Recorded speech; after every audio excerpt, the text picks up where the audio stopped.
What's up everybody, this is gotgarrett and we are back with a brand new video, and we're back playing some more Dream Daddy, a dad dating simulator, and we're here trying to pick us another dad to go on a date with today. And again, because with this dad book whole thing, we can basically just pick who we want and just pick them out and go on a date. It's that easy. And I was thinking what person I wanted to go out on a date with, and I really, you know what, I've been eyeballing Damien down there. You know what, he seems like an interesting character, and I was like, hey, why not try to hang out with him and see what he's about, and just message him. Or we should read his profile. How do you do? I have finally decided to join this information superhighway. I'm not entirely sure how this works, but I will try my best to understand. I love long strolls through graveyards and spending time with my son. If you would ever like to chat about the latest in Victoria fashion, the inevitable of our own Damiens, or black cats, please send me a letter.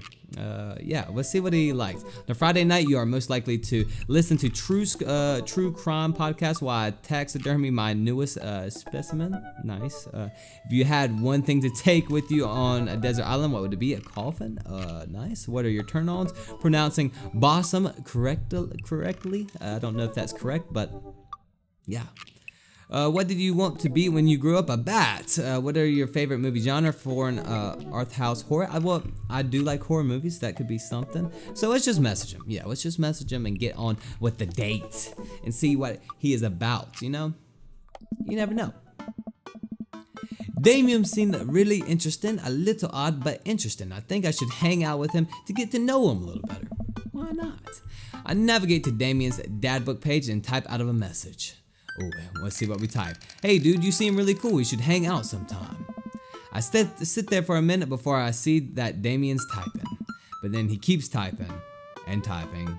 Man, is this guy writing a novel? I leave the computer to make some coffee. ... And he's still typing. I sip my coffee and the computer finally dings. Oh Lord. What is going on? Can we? Oh no. No, I can't read this fast. I stare at the screen and reread the letters several more times. Can I what? Hey Amanda, can you help me with something? Dad, for the last time, I'm not popping your back pimples. Ugh.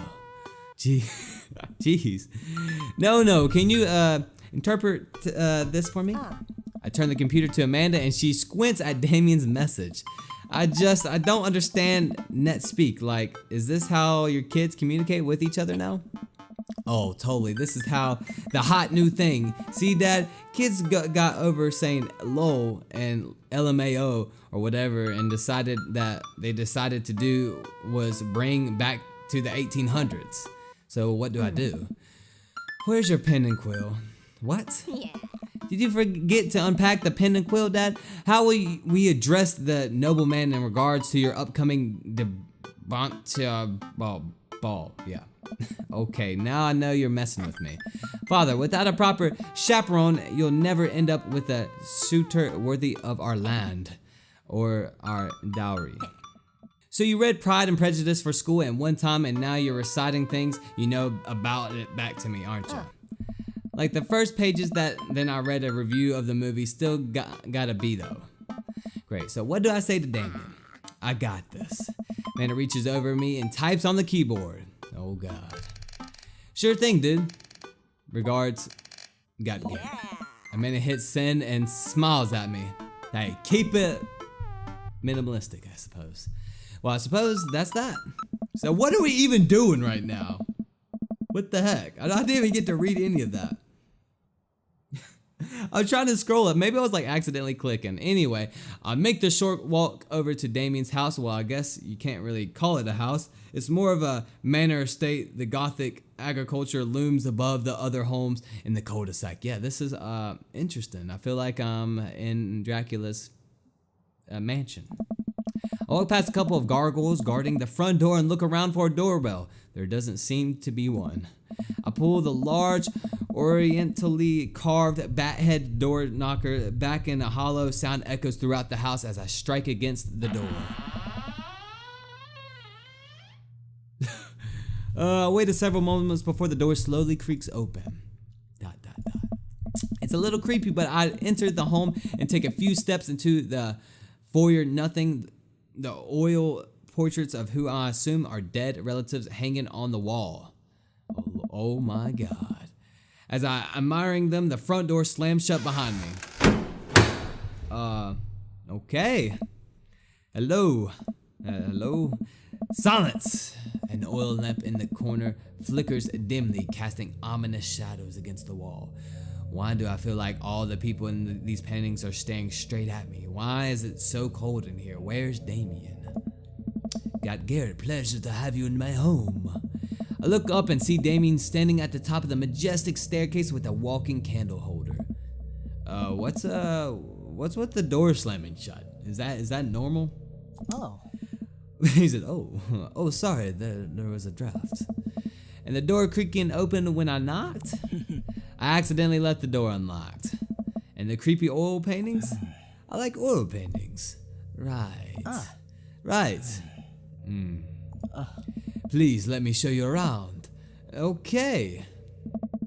Damien leads me around his house, showcasing his parlor, sitting room, auxiliary sitting room, and the parlor again for some reason. This is one of the older homes on the block, yes, but nowhere near as old as the agricultural architecture might suggest. That's what I have to say. Through extensive renovations, I've been able to craft a residence that is both historically accurate to the Victorian period and equipped with the eminence of any modern dwelling.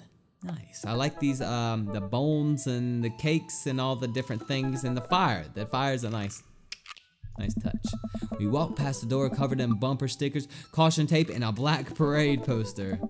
Did they listen to My Chemical Romance in the Victorian era? Hey, Black Parade, that's a good song. I like that. That just reminded me of that song. After this video, I'm more than likely gonna listen to that song now. Oh, it's good. That's my son's room. You know how the rebellious teenager years are. Onward, onward. There's more to see. We reach a door at the end of the hall that Damien opens with a flourish. And this the library. Sunlight streams in from the floor to ceilings, arch windows. The walls are lined with packed bookshelves, and even more books are scattered over the period appropriate furniture. Damien is clearly really proud of this room. Look at the window, look at the butterflies, pick up a book. That's enough of the tour. Let's look at the window. Look out the window. I walk to the window and I'm greeted by a beautiful view of Damien's backyard. It showcases a beautiful view of the rest of the cul-de-sac. Hey, I can see Craig on his lawn. He's doing push-ups with his daughter on his back. Nice. Dumb. He sees me and waves happily doing push-ups with one hand. What the hell? Damn! Do you know the Victorians spent at least 20 hours a week gazing longingly out a full-length window? Wait, really? Oh. I mean, I knew that. That's why I came over here. Just trying to impress you, I suppose. No, but Victorians did appreciate telling a good joke. No, look, good sense of humor. I like that. Look at the butterflies. Pick up a book. Let's pick up a book. You know, Gotgarrett, in the Victorian era, there was some controversy surrounding reading. Many people thought the more tawdry novels would encourage youth into a life of crime would cause too much of a distraction from work and school. I pulled out a book at a random and examined the worn cover. Open it and I turn a random page and read out loud. Wait. Naruto struggled against the chains that Sasuke had bound him with, shirtless and out of breath. He looked up to Sasuke. Sasuke smirked, unbuttoning his ninja pants. Wait, what? Are we reading a fan fiction right now? What? Okay, I think that's enough. Damien snaps the book, shuts, and puts it back on the shelf. That's a rare book from my private collection. That's enough of the tour. What the? What did I just read right now? Please, will you join me for tea? Yes, of course. I'll follow Damien to his sitting room where fingered foods have already been set upon a beautiful tiered silver tray. I take a seat on one of the high-backed chairs as Damien pours and serves me some tea. Oh, my nose is itching, sorry. I can't believe we're having a high tea. I never thought I'd get to do this. Damien smiles to himself. What? It's common misconception of that high tea refers to wealth or class of the people enjoying it, when in fact that high refers to the both later times of day that the working class had to enjoy tea and the height of the tables on which they served. Oh. My dear friend, we currently enjoyed afternoon tea. That's informative. Damien takes a seat next to me and serves me a tiny sandwich. Your home is really impressive. Are there a lot of goths in Mabel Bay? I like your cape. I like your cape. It's a cloak actually, but thank you. Victorian fashion is very important to me. Oh yes. You pull it off quite well. It looks nice. Oh, thank you. Regardless of my historical leanings, it's very important to me to present myself well. It has taken a long time to come up with a style that both true to form and representative of myself, but I'm very happy with how I dress. Couldn't tell. You're a very dressy man. You look good. You look like Dracula. But Dracula was a nice dressed man. I like it.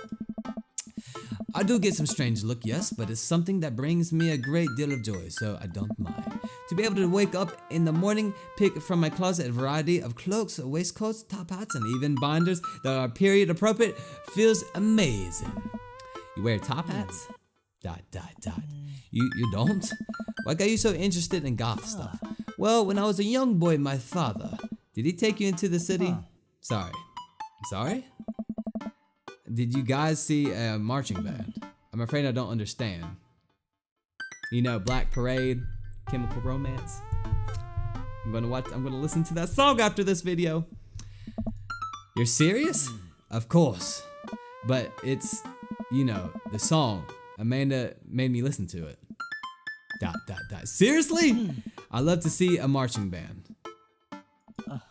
Nevertheless, I've always had a love for the art, history, and fashion. What started off as a small hobby of collecting taxidermy animals grew into sort of an obsession. It's a privilege to be able to appreciate the lives and culture of those who came before us, I think. Hey, I like that. Why not go all the way? I like not dying when I catch a cold. He takes a sip of tea. I can acknowledge that there were many very terrible things about the Victorian era, and I try to live a life that strictly aligns with those ideals that would be admitted horrid. But I think it takes a critical mind to truly appreciate something to the fullest, to be cognizant of its flaws and loves it all the same. Tell me, gotgarrett, do you have any hobbies? Oh man, I do, but I don't know if I care about anything the way you care about this stuff. Well, I love to hear about your interest. Hearing someone talk about things they're passionate about is intriguing and quite honestly rather attractive. Okay, please do tell me about your hobbies. Quick, sound sophisticated. I like watching soap making videos on the internet. I love me some word jumbles. I learned how to juggle once. You don't lie. Do not lie. Always tell them you love word jumbles, of course. The written words fascinates me. We spend so much time using words, you know, and I think people would appreciate them more if they had to unjumble them. It's poetic, really. Oh, so you're a writer. In a sense, we finished our tea and finger sandwiches. Not figure, finger sandwiches. My bad. Oh. Come, I have one more thing to show you. Oh my God, look at this beautiful, colorful, amazing backyard. It's like something from like Alice in Wonderland. This is absolutely gorgeous. Nice. Damien takes me around the back of his home where a variety of flowers flourish in the beautiful landscaped rows. A small stone path weaves through it and butterflies flit lazily through the air. My garden. It's beautiful. Thank you. Victorian took flowers and floral arrangements very seriously. You see, it was considered uncouth to discuss personal and romantic relationships in public, so lovers and friends alike would use bouquets to send secret messages to each other. Each flower and plant is symbolic of different feelings. Oh, nice. Even more interesting is that one flower could mean different things depending on the other plants it was paired with. One had to be extremely careful, as even the style in which the ribbon was tied around the bouquet affected the message. Shit. Damien leans down and plucks a gorgeous bright orange flower off a vine. Lilium bulbiferium, the orange lily. What do you think this one means? My loins are ablaze, thou art the Titus. 3 cheers for sweet revenge. Ooh. Oh, did I get it right? Did I get this right? The orange lily is actually symbolic of pure hatred. Oh, okay. Yeah, I like it. Well, And that's precisely why floral arrangement is so challenging. What's your favorite type of flower? Ooh, the snapdragons, honeysuckles, sunflowers. Let's see. What, snapdragons? Because they're cute and you can do that thing where you squeeze them off so it looks like they're talking. What a lovely choice. I have to remember that when I put together a bouquet for you. He would put together a bouquet for me? Nobody's ever given me a bouquet before. I followed Damien down the footpath and admired more of his beautiful flowers. Suddenly a phone rings. Oh, gotgarrett, will you excuse me? I must take this.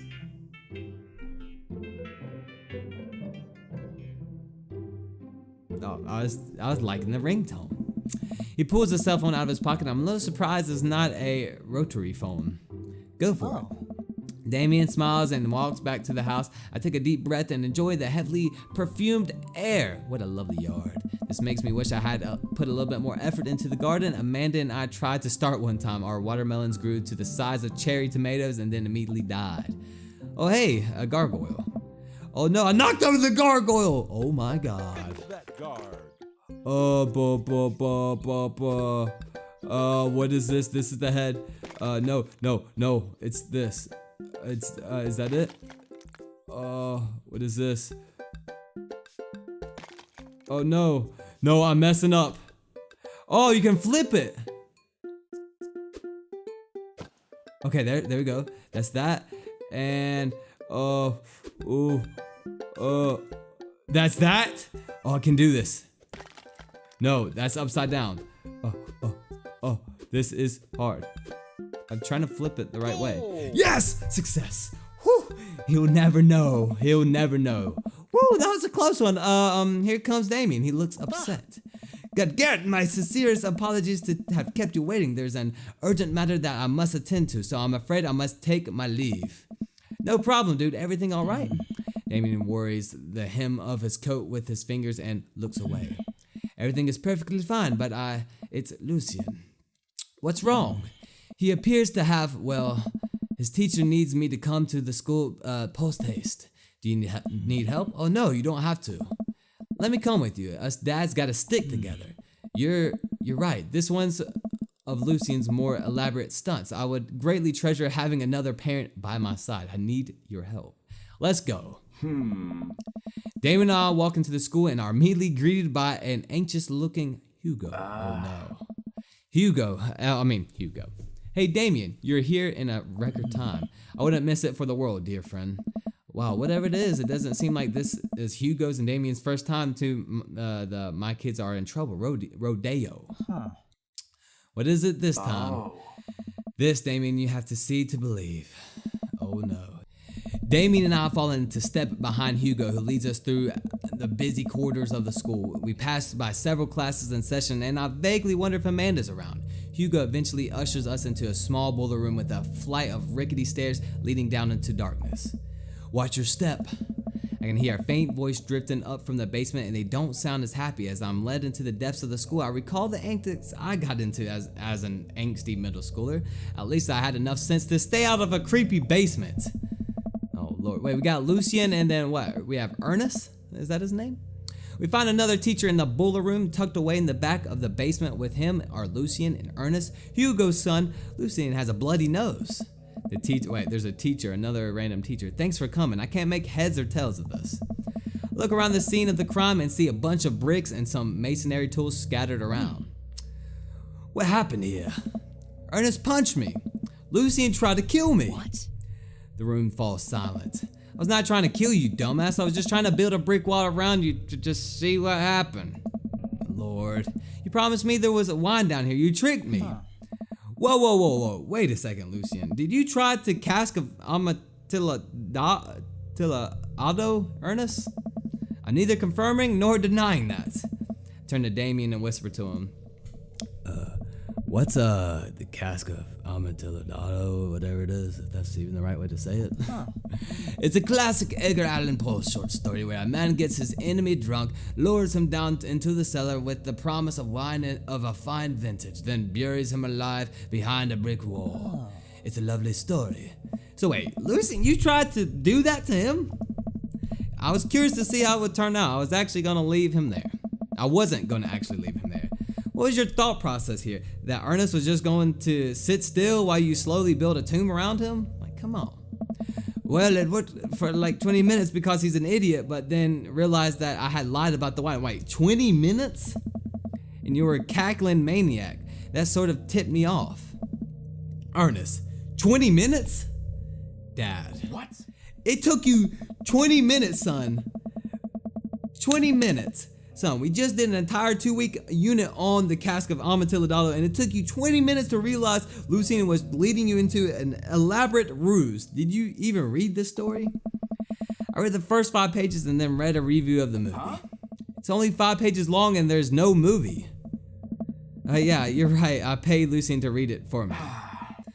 Actually, he didn't even pay me, so when you think about it, this was me teaching him a lesson. Damien and Hugo both have their heads in their hands. You guys are always telling me to engage in the literature, and I did. I don't see a problem here. Alright, I'm feeling this under what the hell.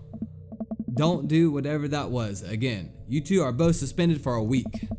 Ernest and Lucien high five. What the fuck is going on here? The teacher starts to stomp up the stairs. Hugo, I'll cover your class. Take your son home, Mr. Bloodmarch. You too. Thank you for your